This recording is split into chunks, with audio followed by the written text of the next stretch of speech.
What are friends for if you If can't I use? cut the camera off and disappear, that's where I'm at. It's like I don't know if That's it's where you muted at. or not. Yeah. Well, Actually, we can I just go do that? yeah, please. Well, we're now officially rolling live, and it's 1 p.m. Central to Tech Talk Tuesday. Will, take your time, do what you got to do.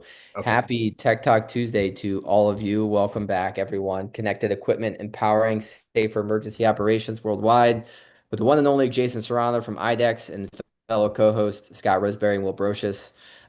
Just TSI is upon us. It's what now I think 20-ish days away. So no holiday season, it's kind of a little weird where people kind of calm down, but TSI is definitely a time to fire up and get excited about if you're doing anything with tech and public safety, whether you are an entrepreneur, whether you are a startup company, whether you're a firefighter exploring any type of new technology innovation, this is the show for you to be at. So December 9th through 11th in Dallas, Texas, Irving, Texas, really make sure to put it on your radar.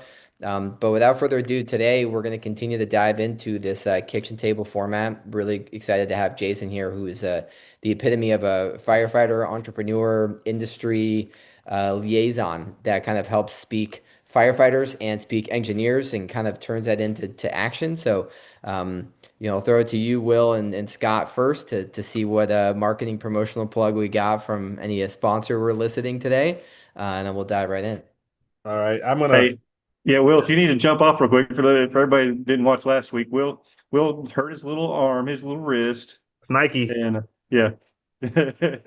But I think he's having bandage problems. So if you need to Yeah, jump off and do that real I quick, we'll ripped the bandage, so I apologize. So Nike, if you're listening, or Band-Aid, sponsor us now since Coke won't do it. That's our running joke. But I really got to go get this. I think I'm in a bind here. So thank you. I'll all be right, back. all right. All right, so we'll get kicked off. Hey, welcome everybody. Scott Roseberry here, Garland Fire Department, battalion chief there, the chair of the International Association of Fire Chiefs Technology Council. We want to make sure we thank International Association of Fire Chiefs, Fire Rescue One, for helping us host this and being partners with us. Like Kevin said, man, we're just a few weeks away from TSI, and towards the end of the show, let's do a rundown of what that schedule looks like and kind of talk about some of the things people can expect so we can get them ready for it. Obviously, we're going to have IDEX there. They're a big sponsor this year. I'm really looking forward again to the Innovation Award. We can kind of get into that a little bit. Maybe we can give can we give some breadcrumbs, kind of throw a few things out there that they might see on the Innovation Award this year? Yeah, absolutely. I mean, in terms of talking about some of the departments are going to be there, and again, super grateful for IDEX to kind of help support and sponsor that initiative. We'll have 16 different departments talking about how they're using technology in some capacity to reduce risk, increase firefighter decision-making ability, things like that. So, wouldn't be able to do it with IDEX, and so yeah, we'll touch on that for sure. Yeah, it was great. The Innovation Award was an idea we had last year. We were just talking about how really kind of innovation sparks innovation. And you learn what other departments are doing, and you're like, man, we can do that. And you can take that and just through iteration, even make it even better. Very first episode we did this with Richard Kelly, the R&D, the rip off and duplicate. And so we had this idea to do this, and we reached out to IDEX to see if they would help us sponsor it, and they jumped on board, and it was probably the hit of the show. I remember Dr. Lori Mormero kind of off to the side when we were doing that. She said, "This is amazing." She really blew her away because it's some of the things that departments are doing out there is just really just will blow you away with little or no money and just thinking outside of the box. It's just pretty amazing. So IDEX is going to help us sponsor that. And at the end of the show, everybody gets to vote on the winner. So we've narrowed it down to 12 finalists.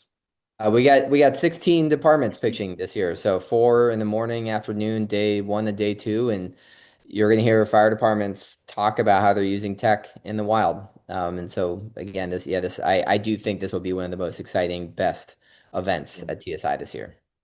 So with that, I'm going to introduce Jason Serrano from IDEX. Jason, you want to kind of give everybody a little quick background about yourself? Yeah, went to school for mechanical engineering, found out there was a fire service out there while I was at school and got into the volunteer side, loved it a lot, didn't want to leave the service, graduated, ended up as a career medic firefighter in the St. Louis region for about 13 years, 20 years total in the fire service. So actually 16 years in the St. Louis area. I'm getting older, so the numbers are starting to get, let's see. While I was doing that, back in 2010, I basically conceptualized autopilot for your water flow. And developed that, sold it to IDEX Fire and Safety, and I've been doing everything I can in water flow with IDEX Fire and Safety since 2019. So cool. So this is your second time on the show. We had you back on, what was it, June? Yeah, it was a lot of fun. Last show Yeah. was a lot of fun. Yeah. Yeah. So I'm going to do something here, Kevin. I'm going to share my screen because it was that night after we were watching the show, or we got off the show, was watching the local news and a story came on, and I'm going to share that story on here. It was such a coincidence that it happened that same day. Share. Let's see, share screen. Let's just do. So.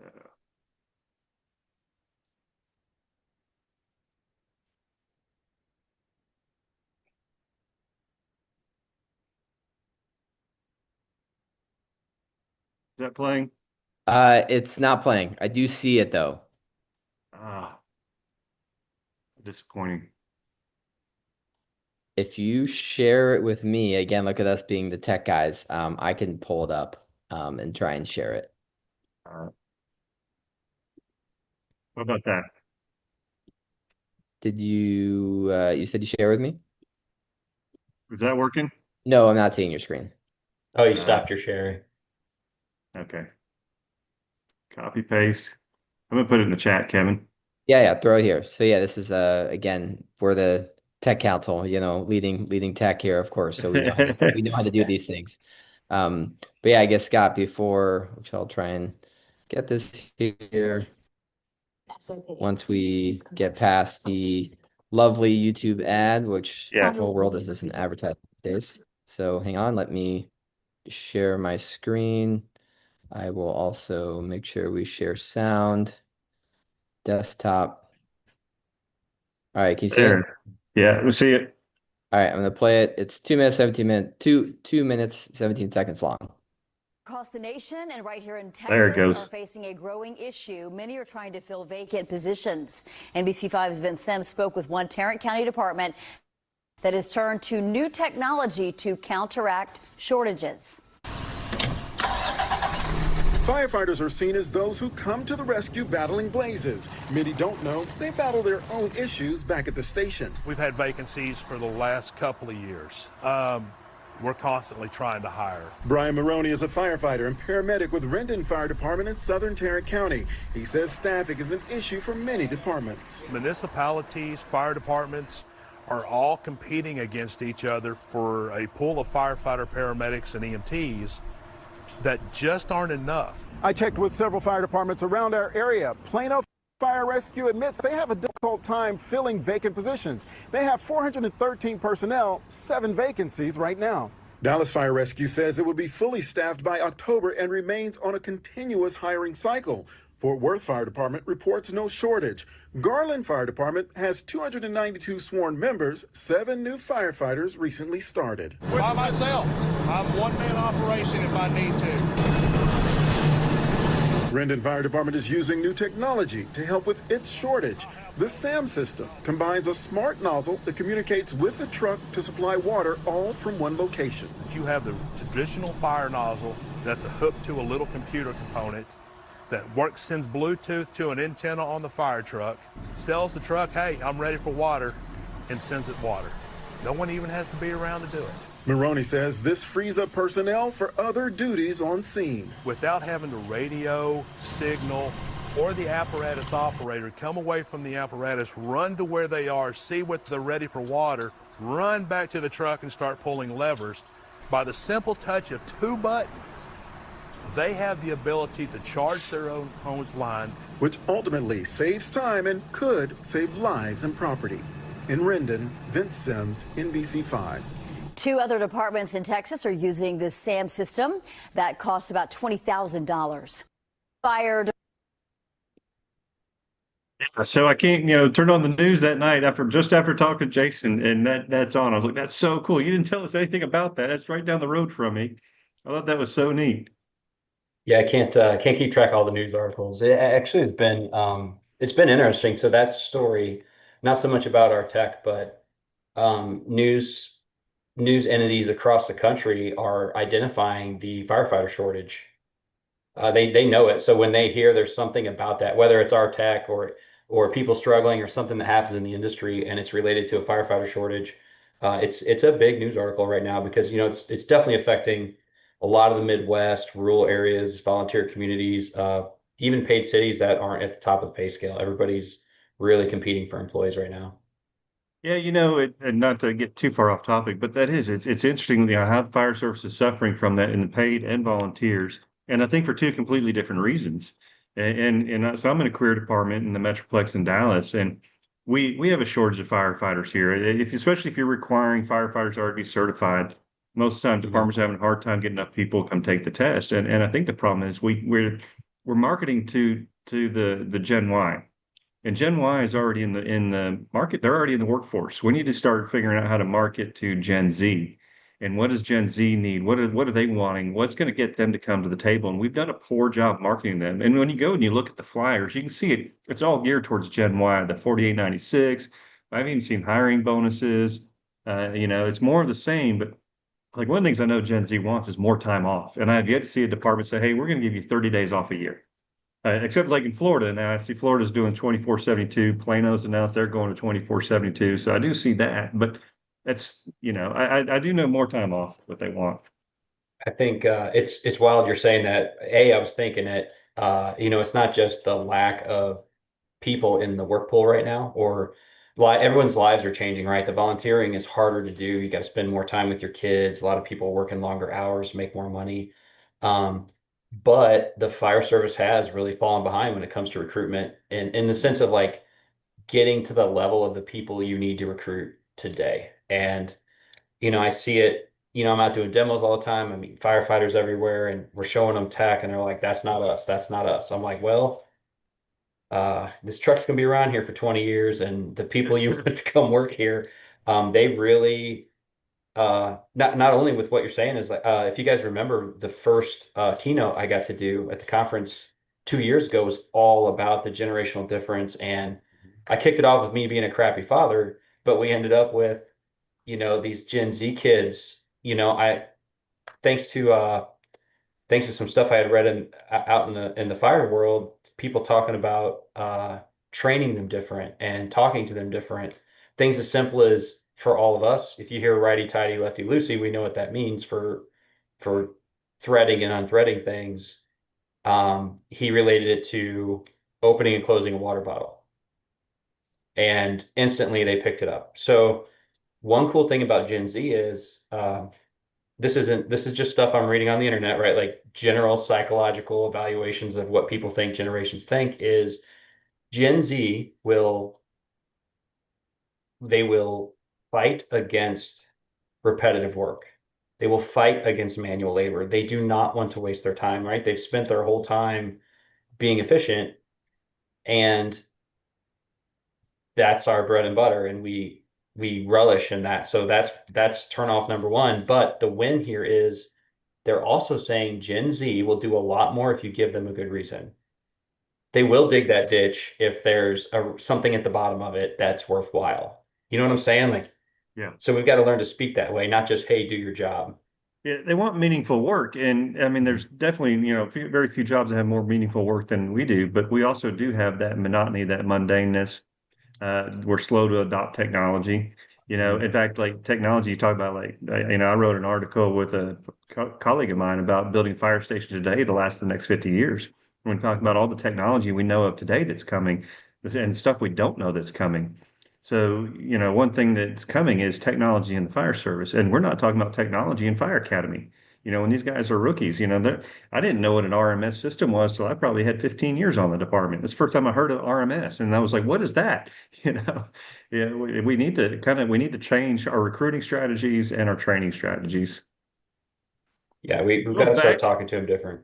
Yes. I appreciate y'all holding down the fort while I was away getting rebandaged.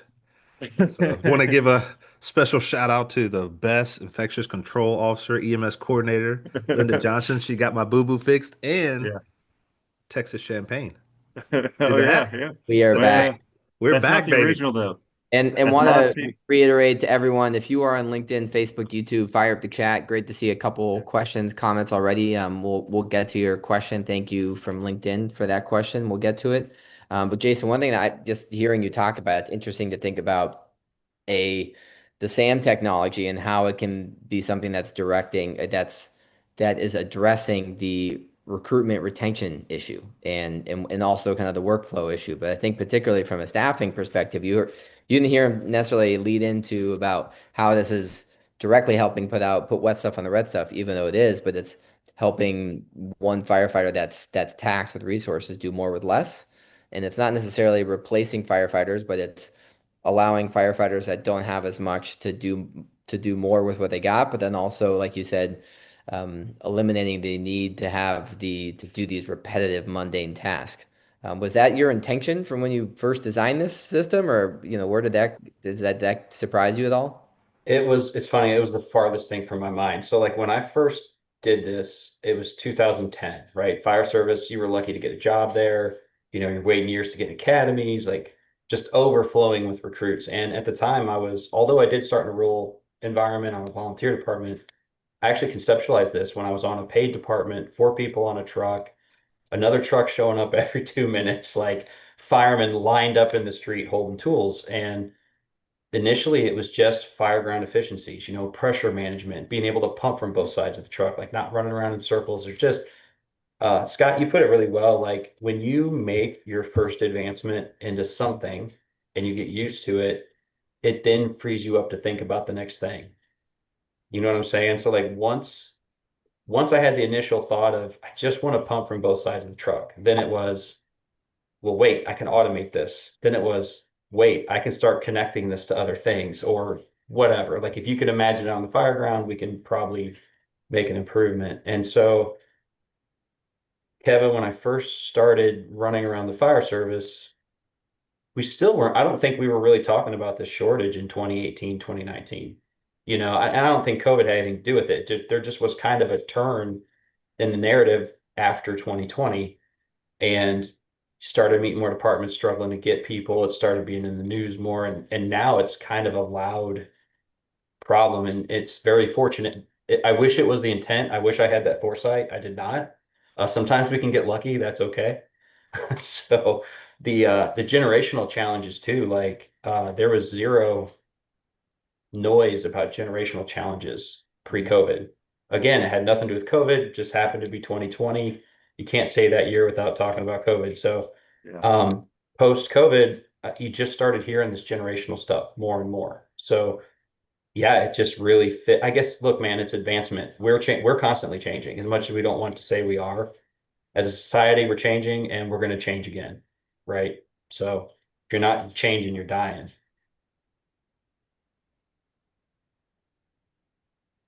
I was reading a question here, kind of talking about what we're talking about with the fewer firefighters. But so one of the first questions came in. It's a general question about SAM, which really leads to a broader question. Are we shooting ourselves in the foot by allowing for tech to either directly supplant firefighters or at least cover some of their tasks? Full disclosure, I personally feel that at least part of the need to fill the fire positions is a correlation. That's for another podcast. Yeah. So are we shooting ourselves in the foot? That's, I was asked one time if I think artificial intelligence and robots will ever take over our jobs, and I actually wrote an article about it for Fire Rescue One, and my answer is maybe. It's a big maybe, and it's something to think about. It's not going to happen in the next 5 or 10 years, but it's something that's coming. I think where we're shooting ourselves in the foot is making ourselves extremely expensive to employ. And the modern fire department is extremely expensive to operate. And if we can find efficiencies in it, then we actually, I think, prolong our jobs. Well, Yeah, I and was if going you to say, Kevin and understand, I were on a call earlier with some folks, and one of the things that they were just talking about was that, their drone slash robotics team is growing so much that they're actually putting in for more officers and individuals to help manage it. So I don't see it taken away from us anytime soon. Again, I think if it does eventually, Scott, to your point, it'll be probably so far down the generational line that none of us will probably see that in fruition. I think if anything, it's going to make us more efficient. Drone as a responder, things like that can make us safer to where, why am I, ripping and running with a 30,000 pound fire truck to a maybe call when I can zip a 5 pound electronic device across houses and be there in 45 seconds and tell me, bro, there's no fire or there's no one entrapped. I It's think we going just to got to do create so business many smarter. efficiencies that actually help us keep us employed. That to me is what I think we should Yeah. focus on as an industry and embrace that technology as opposed to fighting it thinking it's going to take our jobs away. I think we should embrace it as a way to make us safer and extend our careers. Can we extend it and really take advantage of, dare I say, the pension system that once we do retire, we can, I think Brunacini said that, we want to exploit the pension system. You want to stay retired longer than you worked. And I think technology is going to help us do that. Yeah, and those people who are actually familiar with the system, they understand that's not the case. You're not getting rid of the pump operator. They are still there. Like it sounds like that, like, oh, AI is going to take over and Terminator and all the common statements. And I'm not making light of it. Like it's a serious issue. I was on a really strong union department. Our company understands, like, it's skull and crossbones if you're taking people off the truck. You just can't do that with this technology. Even with the highest level of it, there's still a truck operator. And to your guys' point about making us more efficient, you have to think of it in a different light, right? Like, what can it do for you that you're not getting done for you today? So we're talking about connected solutions, right? Have you guys ever heard, the NIOSH reports? There's multiple NIOSH reports where people have lost their lives because they got in this loop. And listen to me, like, we've all done it, right? We just didn't do it on that fire. So never judge, or not even just never judge. So without the technology, things are the way they are. With the technology, if you guys ever been in a fire where you didn't have enough pressure, right? Have you ever been in a fire where have you ever been in a fire where you had too much pressure? Normally it's too much. Normally I think it's kicking your butt and you're screaming on the radio, turn it down, turn it down. What? They turn it up. Right. Okay. So when you say turn it down, so let me ask you this, and this is the big difference between technology and not technology, right? So without technology, when you're in that situation, whether it's low or high, what do you have to do to fix it? Imagine yourself, you're the firefighter, you're in the fire, something's wrong with your water. What's your first thing you do? Yeah, yell at the driver. How? What are you going to use to get up? Hopefully on the radio. Radio, right? Yeah. Or Right, this. you're in the fire. Well, that's if they can see you, right? Let's assume you're in the fire. So every time you guys get on the radio, do people always answer? Right. And that's okay. That's how it is. Are we training our people to sit in an IDLH environment and wait for a response on the radio when something's wrong? Yeah, that's what we got, man. I did it for 20 years. It's okay. Like it's what we got. All right. So let's rephrase this.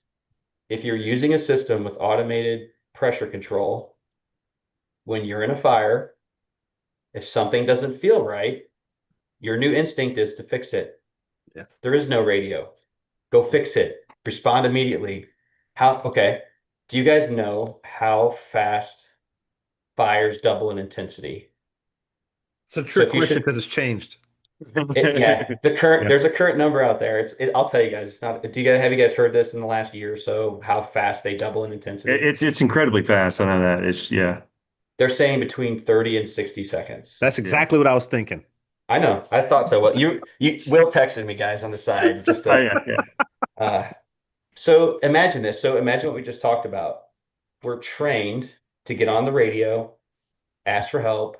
If we don't hear it, we're going to wait because we're patient. And we have 30 to 60 seconds until it gets twice as bad. That's it. You follow what I'm saying? Like that. And Scott, this goes back to what you're like. We're used to this because we deal with it. Yeah. So we're thinking about things differently now because we've been exposed to how people are behaving with the new tech. Yeah, and I like the technology we talked about a little bit a couple episodes ago, maybe you remember, but with the remotes that can control the pump panel. So gone are the days a driver pulls up and the driver's glued right to the panel. Can't move, I can't do anything else until I get water, got to adjust. But if I have a device right here or they can do it at the nozzle. Like you're talking, boom, I'm gone. Now I'm setting the fan. I can do this. I can do this, and I can do this, and I can do a multitude of other things. And I got to see that. And a special shout out to one of our captains. We had our city manager riding with us, and the captain's driving a tiller truck, and he set a fan, a ladder. He did like 10 things within 5 minutes. Mhm. And the city manager looked at me and he's like, I've never seen a human move so fast. And I said, well, he's a captain. He's just working overtime driving today. I said, but so he's got a different skill set than a typical, individual. But imagine if we could use technology in that aspect, right? Like you're it's a force multiplier at that point. It's not taking a job away, man. It's helping us do our Yes, job thank you. better. It's very much a force multiplier. Yeah, I And stole that from cops. They say that all the time. oh, okay, all right. Yeah, that's an incredibly accurate way to put it. Like I said, when you use a system, you understand. And sometimes I think too, we get too focused on pulling levers and reading gauges. Yeah. Your pump operators, you don't brag about a guy because he filled the tank, right? Oh yeah, that pump operator, he's the best tank filler. Like no, that they're usually a better pump operator because they're efficient enough that they can go do a lot of other non-pumping things while they're on the fire ground. Like those 100%. jobs will always exist, and I'll argue they're way more important. Like Yeah. why if the fire truck's not on fire, why would you put a person there? Yeah. You know? Well, and I would say too that I mean, talk about creating efficiencies for a lot of departments. Like three firefighter or three-man staffing, three-person staffing is just the reality of it, and the tax base is just not there to ever be four-person. So something like Sam can actually help improve that efficiency on the fire ground, and I think that's Safety something that as all well. departments. Yeah, it's something all departments are facing. I mean, we all are facing shrinking revenues across the country right now. And I know nobody wants to say the big R word, but I think that the country really is in a recession. Oh, I said it. Sorry. But and then you put on that, there's 22 states that have some form of tax caps on local jurisdictions. In Texas right now, it's a 3.5% tax cap, and it was almost lowered to 1% this year. They almost went down to 1% tax cap, and you're talking about an annual voter increase for tax just to maintain services. And eventually, voters are going to just get fatigued of it and say no, because our school districts are having to do it as well. So our school districts and cities will have to do annual voter increase taxes, and not really an increase in taxes, but just enough to maintain services. So you're facing these shrinking revenue sources, voter resistance. So you've got to find ways to be a bit more efficient, and a system like this can help you save that, and actually in the long run save jobs. Yeah. Yeah, and I'll openly say this. If you're a fire department and you have the opportunity to increase your budget and hire a person across the shifts, you should absolutely do that over getting a SAM system, right? I understand the amount of budget jump that is. In the meantime, you can spend a lot less and get the people help today. And it's a little bit of insurance. So here's another wild thought, right? Okay, so today, if you're that pump operator, let's think of this from a employee group perspective, all right? Not a chief's perspective. So if I'm around here with all my buddies, and how many times on the fire ground has a pump operator, and I myself have done it, has a pump operator made a mistake and caused a complication on the fire ground? It happens sometimes. So most of the time they're funny stories. Sometimes they get people injured. Sometimes it's worse than that, and those are rare. If we're a large company doing this thousands of times across the country with thousands of users, we have a massive learning pool. Every time something happens to us, we get to learn it, and we can get that back out to the group all at once, right? There's nobody in this country who can say they're going to make all the firefighters better pump operators in a day. Yeah.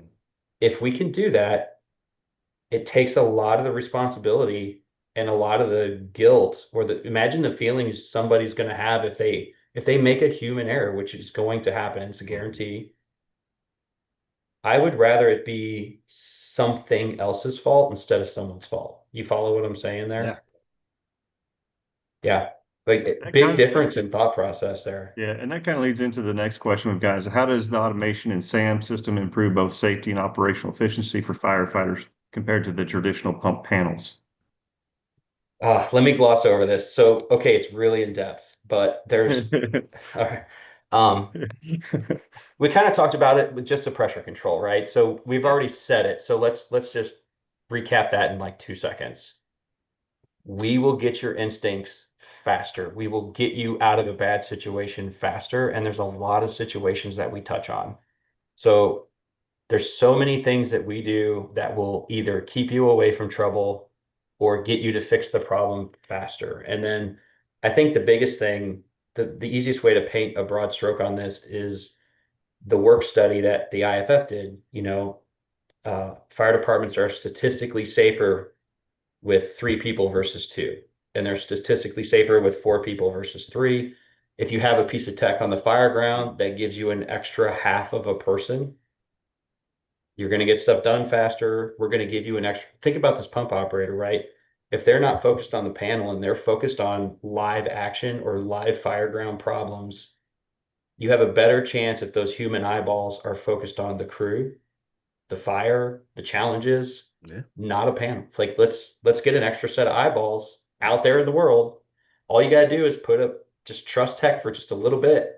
And I can free up Fred, who's been on the fire ground for 30 years. So Fred can go out there and see that one thing that was going to get somebody in trouble the broadest way possible. So yeah, and I would say too, part of it is the ability to control the pump pressure at the nozzle. So the nozzleman can control the pump pressure from just at the nozzle itself. You don't have to. And going back to, we just did some live fire drills, and we do a lot of command and control classes and stuff. The radio time is precious. And anytime you're trying to get something across the radio, you hit that button and you just beep, beep, somebody's on there talking. So now you don't have to take up that radio time either. You can leave the radio space open for changing that pump pressure.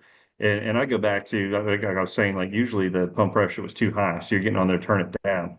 Well, if you couldn't get a hold of them, what'd you do? You just started, throttling back on the bail. Well, now you're not getting all the water flow through there that you should, because now you've throttled back on the bail. So you're not getting as much GPM. So there's not many BTUs. You're not be able to put out as many BTUs. So I think that in itself. My question that I have, because I haven't really looked at the system yet, can you go in with a dry hose and have it supply water from the nozzle?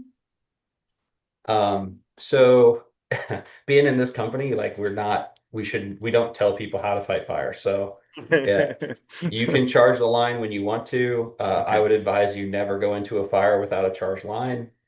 Well, I'm thinking like second story, you're going up to the second floor, so you can kind of flake a dry line out. That was some good media training answer right there, Jason. But yeah. He's got an attorney off to the side. There's an attorney over there. Well done. I like that though. I like that. No, like you're going to the second floor of apartment, so you can take it dry, and then when you get to the second floor, charge it. Make sure before you go in. Yeah. So look, the reasons there are risks with that is you can go in once you're in and you charge it. Like you still have to make sure the kinks were flaked out. Like you're never really safe until the water's flowing. You know what I'm saying? If you have ways of mitigating that or whatever, like again, that's up to the department's discretion. To be clear, this technology does not enable you to do that any more than people do it today. They go in, they call for water while they're inside. Yeah. They do what they do. Kinks are a big thing in the fire service. So we actually have, because we have connected solutions, because the nozzle now talks to the truck, we can detect a kink before a firefighter can probably get on the radio and say something's wrong. And we're actually depending on the system. If it's the full system, it'll talk to you. If it's the retrofit kit, it'll beep at you, and on the screen it'll actually tell you low nozzle pressure, check for kinks. Wow. You see this next question, I'm gonna ask this one because this is legit, right? So it's talking about the few people, Jason, that talk about the sustainability, the reliability lens, and so something new, something awesome. How long is it gonna last? A year, 4 years, and they even touch on the fact that the open compartment alarms, and I'm part of the generation that. Yeah. We were there when they first came out, and then when they broke, sure enough, you got to live through it, or have an electrician on your truck that disconnected. But anyway, so tech is great, but reliability takes years of testing and user trust. We spend more time investing in tech, fades away, than investing in people. What do you think about that as far as that sustainability, making sure that technology is here to last, and I guess then maybe speak to what you're seeing through SAM. What length of service is it looking like so far? So let's address the concern first. So what, look, I agree, again, I work in the industry, so I want to be very careful how I phrase this. Let's not call out door sensors. Let's just say things on the fire truck that are not critical, Ooh, right? nice. If seatbelt sensors are a safety thing, but look, you can get there. Like if it breaks, it's not going to ruin your day. Um, Door sensors, depth fluid stuff, like things that are not mission critical. They are a different type of electronics with a different type of investment, and they are probably not self-imposing as much engineering because they don't have to, right? They can get away with the beeping and the buzzing.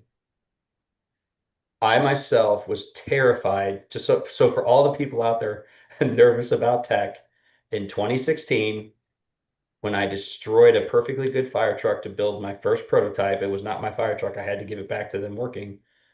I don't know why, but I had this moment where I saw all my electronics laying on the ground, the valves are everywhere, and I was like, oh my God, if this stuff doesn't work, I'm ruined, right? It doesn't matter what I program or what my ideas are.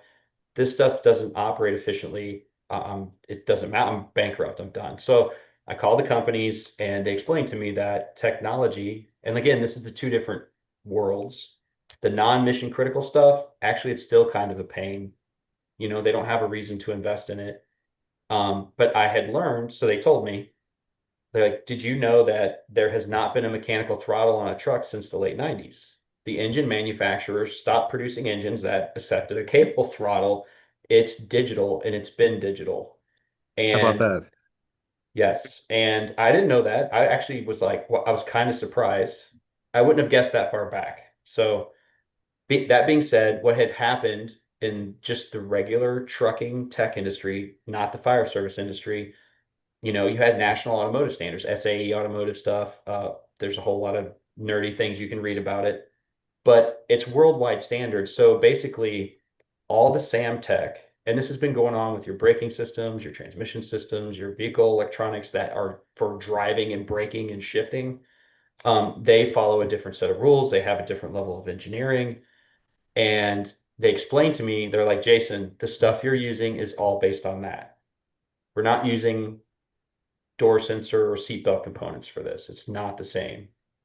Follow what I'm saying? It's a whole nother ball game. It's a whole nother set of rules. So, okay, so that's the massive difference. Like all the tech we're using is basically cut and paste from stuff that's been proven since the early 2000s and has only been advancing.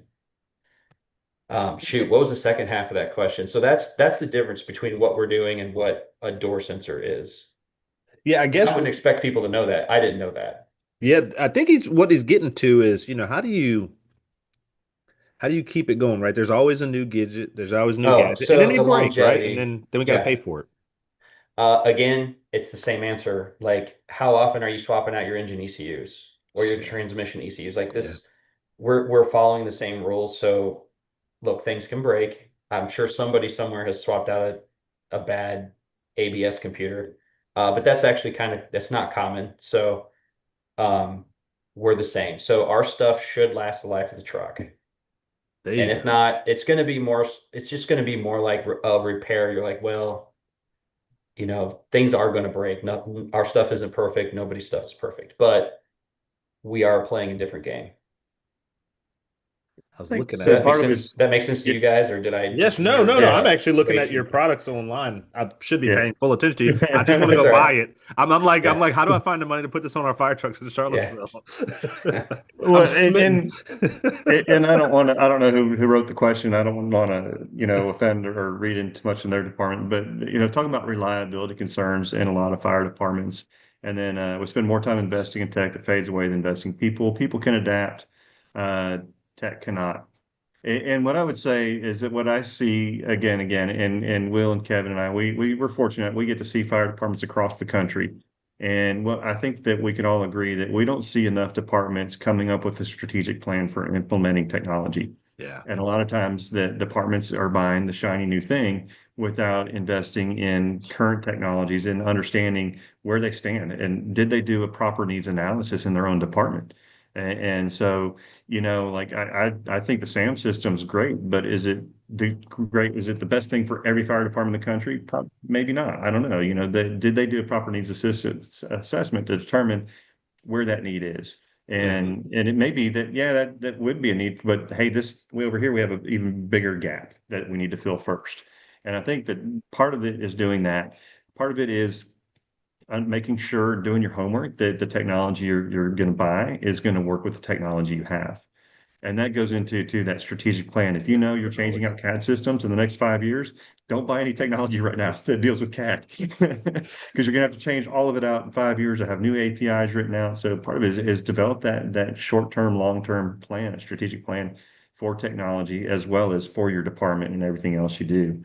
And to that point, Scott, we're gonna have Eden Ratliff, our city manager, township manager, who's also a volunteer firefighter. This is one of those topics that TSI, like if you're there, you need to get that man to the side and go, listen, I'm either a fire chief or an aspiring fire chief.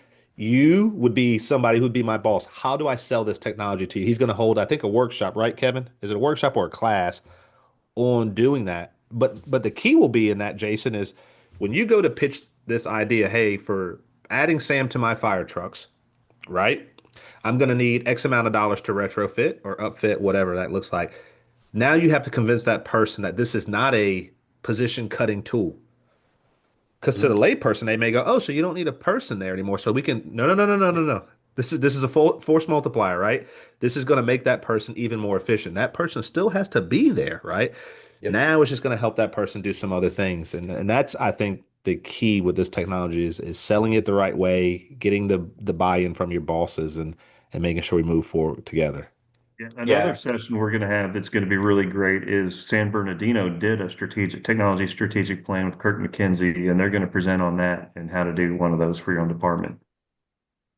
And Jason, that's kind of where this came about. I think Scott, Kevin, and I were sitting around last year, and we were talking about that. Is we all know people in the industry who've went out and rushed and made that purchase in technology and then didn't do the homework. And we're like, man, what are some best case scenarios? Okay, well, you got San Bernardino with the strategic plan. That's step one. How do we bring all these people together in a conference and then help educate so it doesn't happen again? Because that's a career ender. And sometimes the vendors take a bad rap for it, right? It's not their fault. So we want to bring everybody together and succeed, as one collective, vendors, Yeah. fire service leadership and all. So We'll take blame. It can be our fault sometimes too. We get yeah. we get ideas and we run with them, and but that's how you get forward in life. So Yeah. sometimes it's people's fault because it's greed. I'm happy to say that I love my company. I don't see any of that. But you can make mistakes pushing forward too. Like no great athlete never made an error. Like if you're scared to play the game, you should be playing. Like you got to get out there and yeah, you got to get. Oh, is that from sports? That's what I'm talking about, baby. Okay, all right, yeah, there you go. You know, but yeah, you have to. I would say we've made great strides inside our own company with this. When we first started, we were being as cautious as humanly possible, and then we found out there was another level of cautious, and it's been really great since then. Like and this was like 5, 6 years ago. So it's been a good experience. We've had a lot of learning lessons from a long time ago, and we've just built on that, and things just keep getting better. And I'll say to the people out there that are like, people are better, and these emotions and feelings that you have, those are very fair. Like, I've been working on this since 2010. Like a lot of people just heard about it, what, 10 minutes ago. So your feelings and your questions are appropriate. What's inappropriate is if you're not willing to learn about it. So here's the thing: if you want to say no, you're going to say no a lot better if you get educated. And in the meantime, you may find something that you like. So just be curious. If you want to say no, do your homework. I like that the people are better, but what if we can use technology to make them better, right? So of course people Dude, are better, but name can we an make them industry even it's more? not. Yeah. Name one industry that technology is not making people better. Man, you got to do it. Everything, well, even sports, right? Like you look at the modern athlete compared to 20 years ago and where they are, sports science and medicine and technology have taken the athlete to beyond what we thought humans could accomplish. And no telling what's going to be, another 20 years. Vehicles, it's cell phones, everything. And so why would the fire service not be part of that wave? Use Babe Ruth technology couldn't to get play high better. school ball today. 100%. You know, dude, I had a buddy of mine, his kid just graduated. He's throwing 100. Yeah, bro. It's unbelievable. Yeah, Yeah, it's it's crazy. people are changing, man. Yeah. Everything we do. And so I think that's what the fire service, right? Like, so now you've got the next generation. You talked about generations earlier. We just did a study. We brought in some consultants to kind of, what's some ways we can make our department better? And one of the first questions they asked, they said, if you have a college degree, raise your hand. Man, like 75% of the room, hands go up. And that's our modern workforce in the fire service now, is we're recruiting these individuals out of college and advanced education and technology. They've embraced it. Now, when Scott and I and we were riding the trucks when we were younger. If they said raise your hand if you went to college, there may be one person in there, and we probably called him Doc. There's an old Doc over there, whatever. So it's just a different generation in the fire service, and we've got to embrace technology as leaders. We have to do it. Here's something that might blow your mind. We talked about this in my first keynote. It was these Gen Z, especially Gen Alpha. Like here we are. All we've talked about is resistance to change, right? Like can't change. Uh, X, Y, and beyond. These kids, and this is what'll put the light bulb on for you. They expect change. They 100%. expect it. Yeah. And if you don't believe it, how many different social media platforms are they on? It's changing monthly. My kid plays he doesn't play a lot, but when he does play video games, he'll play 2 or 3 a night. Man, I would play one for like 3 or 4 months, and then I'd go to these kids are doing it by the minute. And we got to wake up and see that, man. It can't get more obvious than that. And I'm guilty. I can't use social media hardly, but they're changing. They expect it. What's amazing to think is this thing came out in 2007, 18 years ago. That means the firefighters joining the fire service today were born with an iPhone in their hand. yeah. They don't know the world of the green screen computers. That's all. Hey, remember you used to hang up the phone on people, like click. or the people, the PDA, the public data assistant, The Palm Pilot? Yeah, the Palm Pilot.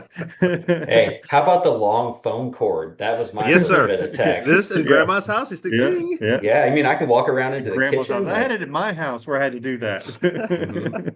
So one of the things, I think we talked about it before. We were at my house and we were talking about technology, and even the little things, like when I'd say, hey Scott, like give me a phone call. Like if you do that to a kid now, like my 13-year-old, hey man, he said, what are you talking about? So now the Yeah. kids like go, call me. Yeah. It doesn't technology has grown so fast. Or they And- do this. Like, how Yeah. do you answer a phone? They'll do this, where Yeah. we do this. It was like this, Yeah. bro.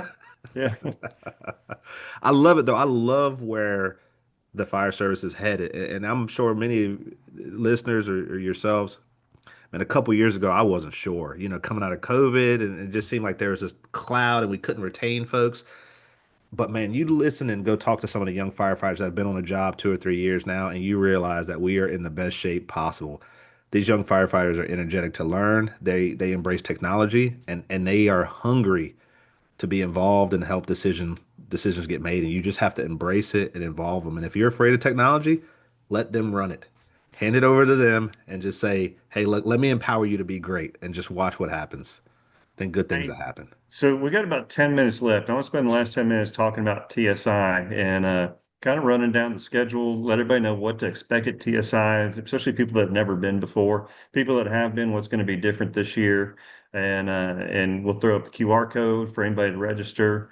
I don't know, Kevin, are you able to pull up any of those videos from previous years that we've kind of put together? I can show the schedule, and then also on the IFC YouTube, we have the 8 First Responder Innovation Awards that were there last year. Okay. So I'll put that in the chat on LinkedIn, Facebook, and YouTube. But also in particular, I can share the schedule here. And I think I know what happened at the beginning of the show today. I think we broke YouTube because we were trying to play a YouTube video on live YouTube. So I think that the circle broke video or broke YouTube. So Oh, I missed it. I was getting patched up, bro. Yeah, no, I was just talking about how the last show we did, like that night on the local news, they were showing the SAM, and I was like, "That's so cool!" So I was trying to show that news clip, and it broke YouTube. Oh Trying to play a no. YouTube video live on YouTube. Yeah, but Kevin was able to Yeah, get it to play. here's the schedule. Here I we mean, go. well, I mean, there's a lot from again some of the opening stuff, and then got a keynote kickoff from with John Mills with Watch Duty, First Responder Innovation Award. So we'll have this for 4 different 20-minute segments throughout the show. But I mean, here we got Prescott Fire Department, who will be speaking about their first responder innovation. Chief Dale Rolson from Indy Fire. So you'll see again IDEX's support on that. We got Dave Durston doing a keynote on data and decisions. But then these breakout sessions, which are really going to be some of the best part. This one I know will be a hot topic. We got a lot of the RMS best friends between ESO, First to Image Trend. Totally by accident they're all on the stage together. And then this one would be great. Learn how to AI. I mean, some practical AI basics for the fireground. So again, truly gives me a workshop about how to crawl, walk, run with AI. Si and I did that last year, and that was packed room in there, just basic AI stuff. Yep. We have the Shark Tank again coming up. I mean, you can again click around, see some of the companies that are going to be there. It'll be no judges this year, but the audience will be judging. Again, another First Responder Innovation Award and a bunch of You skipped over lunch, the most important part. What is he doing, man? I know. This guy. There you go. in real space right here. Lunch with exhibitors.